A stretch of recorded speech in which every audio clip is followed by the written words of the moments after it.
On September 21st, we're going to have a solar eclipse in Virgo at 29 degrees, and this is the final eclipse of eclipse season. Now, we've been talking about this eclipse season pretty heavily over the last 30 days. This Virgo moment has also been very, very important, involving the new moon energy.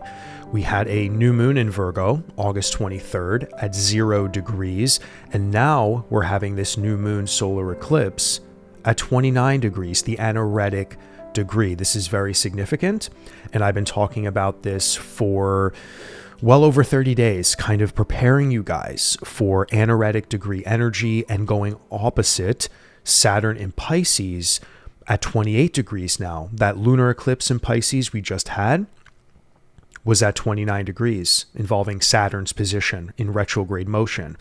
And now with the solar eclipse approaching, we are going to have a direct opposition within 1 degree. So again, we don't need to get so nerdy about the degree, but 28 degrees and a 29 degree solar eclipse is very, very important, very, very powerful.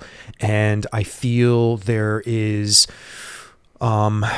an energy of deprivation. There's an energy of endings, 100%, but how that will show up in your life versus the collective world stage, for example, will be very, very different. Endings that seed new order, I think, is the flavor of this solar eclipse. I think that actually could be a theme as a whole that we can just really examine our lives and go, hey, what do we actually need to seed that will provide more order and structure in our lives? Because not only does Virgo like structure and order, but so does Saturn to a degree. Saturn, yes, wants to maybe block us and restrict us from certain things, maybe wants us to re-examine stuff, get sober on things, but all for the purpose of getting serious, committed, and waking up to the truth of something. Saturn, of course, has many other significations, but you know, when it comes to Saturn energy, we are really dealing with the seriousness of reality and the concrete commitments and disciplines that we need to, over time, master or just chip away slowly at. Saturn stands the test of time and really does show us that discipline and commitment and hard work even is required.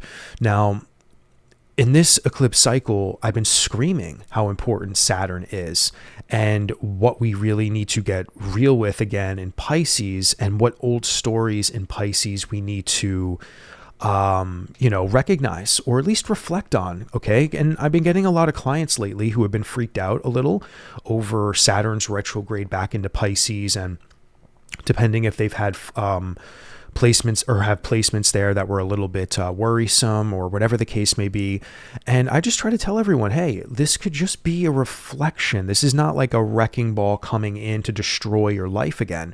This could just be a moment of sobriety, of reminding you, hey, have you started to get a little illusory here? Are you reacquainted? What are you doing here in the Pisces part of your life that may have slipped you back into an old way of being or something like that? And that's talking in the more negative realm of thought.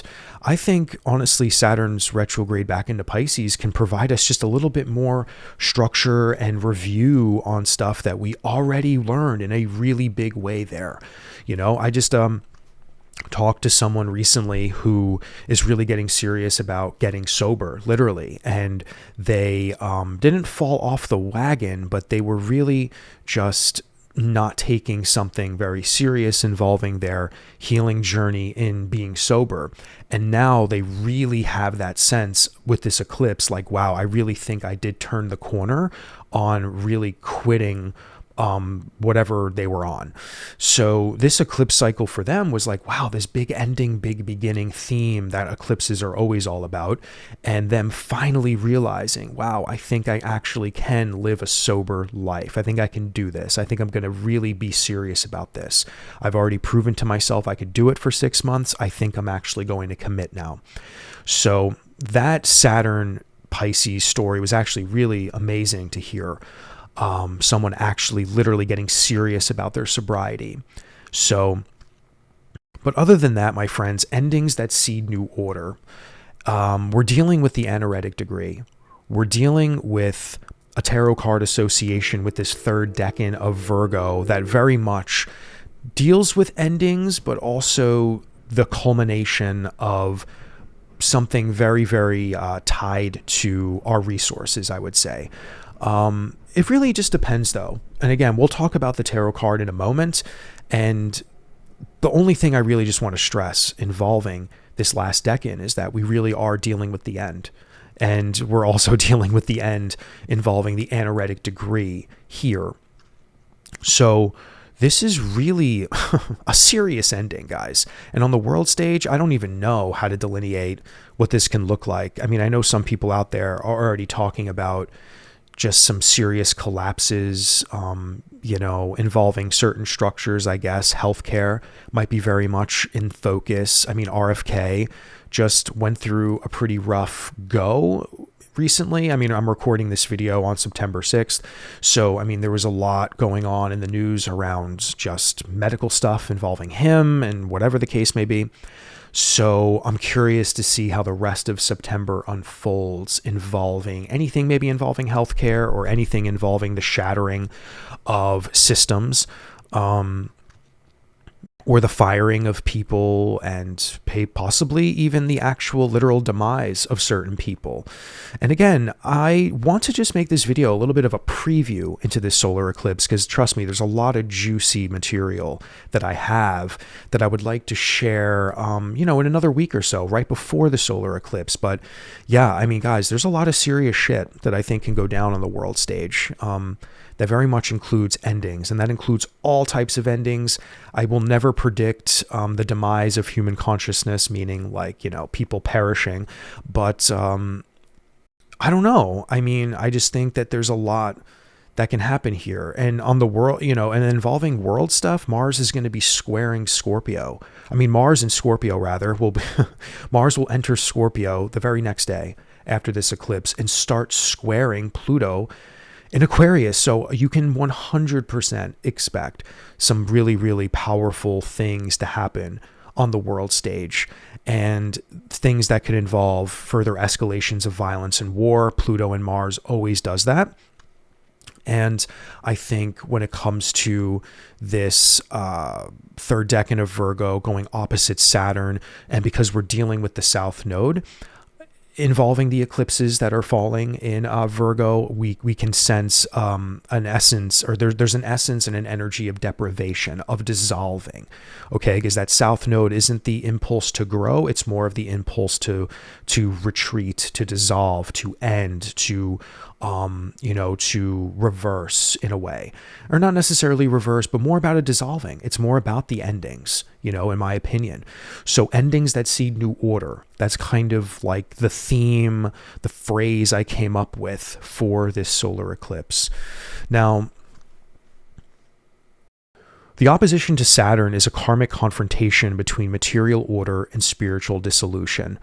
Dissolution involving ideals, again, anything that involves the imagination, anything that involves the visions of things or the illusions of things.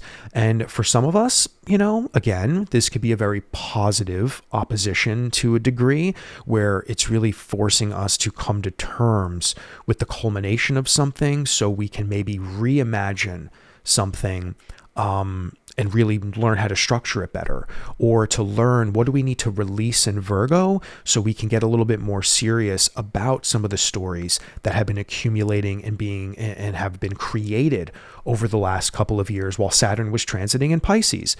So this material order versus spiritual dissolution. I'm just saying the word spiritual because spiritual can literally mean anything that comes from nothing into the physical form.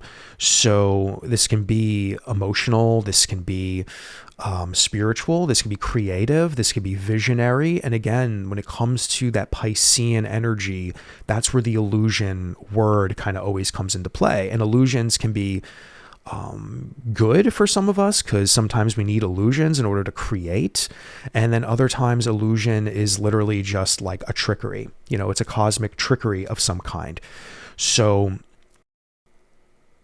I think this is kind of where the veil gets pierced in many ways for all of us. And for some of us, this is going to be, I think, great, to be honest. I mean, I can kind of already sense it for me, just sort of getting more clear on the Virgo part of my life and how I understand the old stories that are concluding there, but also at the same time, a lot of the hard work that I've been doing in the Pisces sector of my life is very much revealing itself as a new version of me.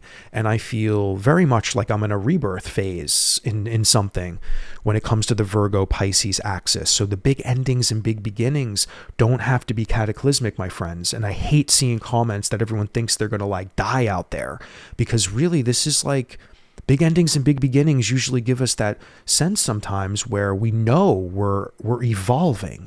And I think that's such a huge thing to recognize. Like, one of the evolutionary growth notes that I have here is collapse clears space for order rooted in service, health, integrity is really important. So again, evolutionary growth, we need to collapse old stories. Things need to end. And this doesn't mean it's ending like in your face to completely shatter your life. It just means that we could understand on a deep level that there is an old moving away now. There is something concluding now. And I think that could be something to be celebrated, to be quite honest with you. Now, notice what systems in your life are running out of time, okay? Because again, I think we really do have to get clear on some of the, what was I saying there? The unhealthy, the unsustainableness of some parts of your life, because I do think we still need to very much clean out the closet, if you will. And we can very much look and see what is left. Unhealthy habits, unsustainable work patterns, unclear commitments. The old will dissolve away. The South Node power is strong in Virgo right now. So there will be the recognition of these endings. And I think the evolutionary pulse forward is very much about what are we going to be doing now that can stand the test of time. And something involving the Virgo part of your life, I believe, wants to evolve itself into something much more serious that can be long lasting in nature. So I do think we're all very much in a position right now where we are looking ahead towards legacy in something.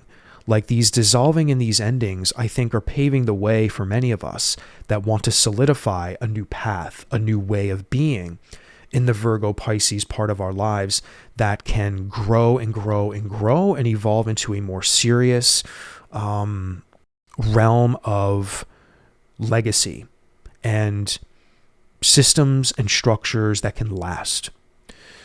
Now, before I continue, because now I want to talk about the Decan and Tarot card that this solar eclipse will be associated with. And guys, this is actually just a preview for the next video I'll probably make on the solar eclipse. So I'm not going to talk about astrological magic and guidance that I think we can do, in that particular kind of way, because I do feel I want to start offering guidance and just insight into some astrological magic involving transits and, especially this eclipse stuff. There's very specific things that I think we need to understand about astrological magic, the do's and don'ts, if you will, around eclipses specifically. But I'm going to talk more about that in the upcoming video that I do. But for the rest of this video, I just want to share with you maybe some collective insights that might go down on the world stage, maybe a little bit. I want to share the Decan a little bit more intimately with you. I want to talk about the tarot card associated with this and just sort of get you guys ready to meditate into this solar eclipse, okay? Because when I make these prepare now videos, it's really for you guys to start meditating on this. These are big transits that we look forward to as astrologers and really start to kind of psychically tune into them, to see how they're going to possibly unfold. And I think we have a lot of other big transits happening in the sky during this eclipse. And I'll probably talk about those in the next video as well, like Mars squaring Pluto, Mars going into Scorpio and squaring Pluto. And then, of course, Mercury in Libra going opposite Neptune a little bit during the time of this eclipse is also very important. So yeah, my friends, let me just get right back into this video in a second. But if you are enjoying this video and you would like to support the channel, please consider subscribing, liking the video. All that stuff really helps the channel's growth, my friends. That would mean a lot. And let's just continue moving forward. Okay, my friends, well, this solar eclipse, like I said earlier, is falling in the third decan of Virgo.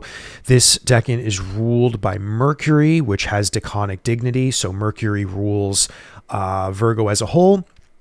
And this decan is ruled by Mercury. Now, the Ten of Pentacles is associated with this decan. And like I said in some other videos, the Ten of Pentacles, again, is a card of the end. This is the last Pentacles card of the Pentacle suit. We are having a solar eclipse on the last degree of Virgo. This couldn't be more clear for endings, demise, dissolution, endings. Okay, the culmination of something. This is where I feel all of the cards are on the table. On the world stage, this can very much look like the ending of powerful figures, powerful structures, things really showing their cracks, okay? Going opposite Saturn, forget about it. This is very much going to be a deprivation, a very powerful,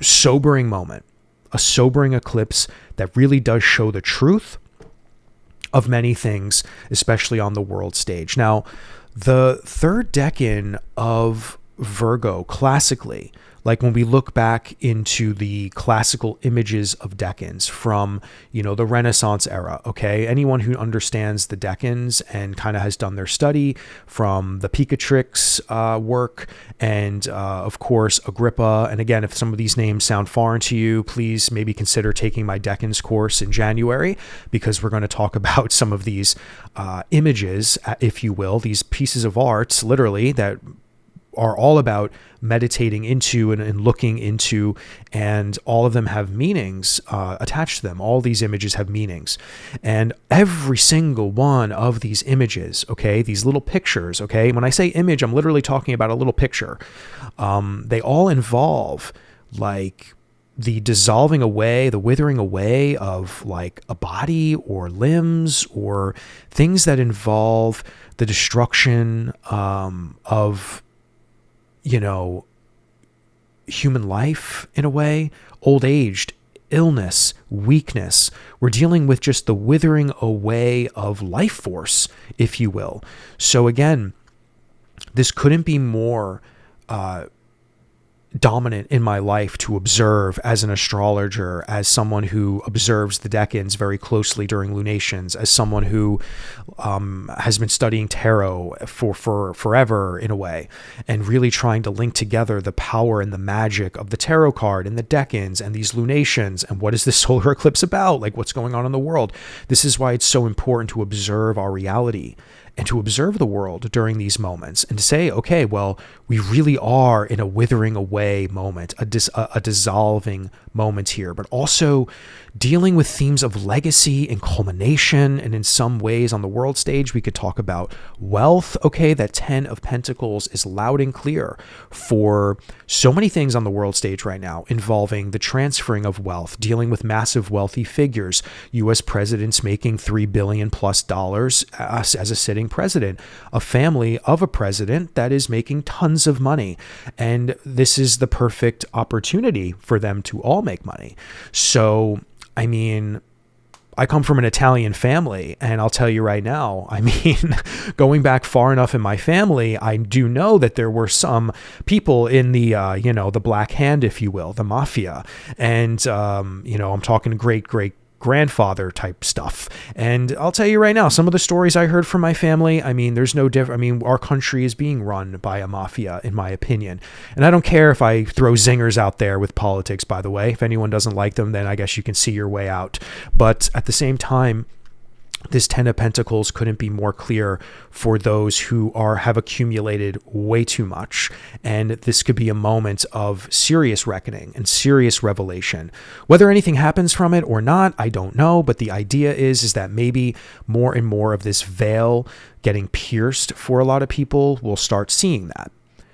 So I think that when it comes to the world stage stuff, we can very much be seeing a lot of endings and dissolving involving some of these stories. Maybe there will be literally some perishing of life force for some people out there. And there could definitely be escalations involving just a lot of things that, that things that will kind of come into the consciousness of all of us that will provide the truth of things, and I think that's really important to note. Now, I don't want to talk all about the world, guys, and I definitely don't like getting involved in politics, but I think when we deal with the Ten of Pentacles energy here, and we deal with Virgo, and we're dealing with the systems, and we're dealing with things that can be preserved, that can stand the test of time, like we can really just look around and see that some of that stuff is just happening constantly left and right in the world. Now, for us, what does this mean for us? This means that we are all looking ahead towards our legacy. I think we need to really focus on what is ending in our life. Like, what do we need to end? What do you know in your story that needs to be dissolved away? What still needs to be dissolved away? What needs to be re-examined? And what do you need to birth now? Or what do you sense is being birthed now? And I think when it comes to this Decan theme, there's a lot that involves the preservation of things that also can be useful. So I also think Virgo likes to take what works and leave what doesn't work. So I think this also could be a very good moment for us all to examine what has worked for you. Okay. But also what do you need to get rid of? Because I think aligning the daily routines and rhythms of the Virgo part of your life, but also honoring what has worked is very, very useful. And I think that will also aid in the opposition to Saturn.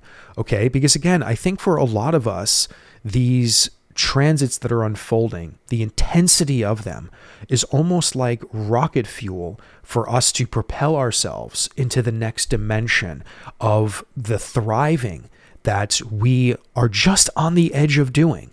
Okay. And I think we just have to get real with whatever the eclipses bring us. But at the same time, we are in a moment where we can take charge of our life a little bit more strong there. In a more, we can really get clear on what works and what doesn't work still. Now, sustainability and legacy is huge. So again, that's kind of what I was just saying before, like keeping what works, because maybe that is a sustainable thing, because again, we don't want to get rid of everything going on in our life. And I'm not saying these eclipses are symbolic for the shedding of everything going on, because obviously there will still be things that remain in our life, no matter what transit happens, even during eclipses. But there is just this sustainability energy that comes with Virgo. Okay. And there's this legacy energy of what do we want to do now that will grow and grow and grow into something more and more in alignment with where we are growing, as people in our own lives. So I think this karmic confrontation between Saturn and all of this is really the moment of strength that we can start to recognize deeper within ourselves. So there is, a moment during this entire eclipse cycle where we can understand, like, again, where are our strengths and what needs to be let go. And I think that's really important to note. And what are you building that will last beyond you? Okay. Now, for example, that person that got sober that I knew, they want their legacy to be remembered as not the drug addict drunk. They want their legacy to be remembered as someone who healed and has done better and did the best they can. And I think that could be a beautiful example of some of this stuff too, as far as this axis here. Someone who's gotten very serious about letting go and dissolving their addict self and growing more into someone who is going to do everything they can to build a new legacy for themselves. So collapse clears the way for new. Okay. And when I say collapse, I mean just the dissolving, the true endings of things. So I'm trying to think if there's anything else I want to share with you, my friends. Mars squaring Pluto. Again, where is Scorpio in your birth chart? Where is Pluto in Aquarius for you?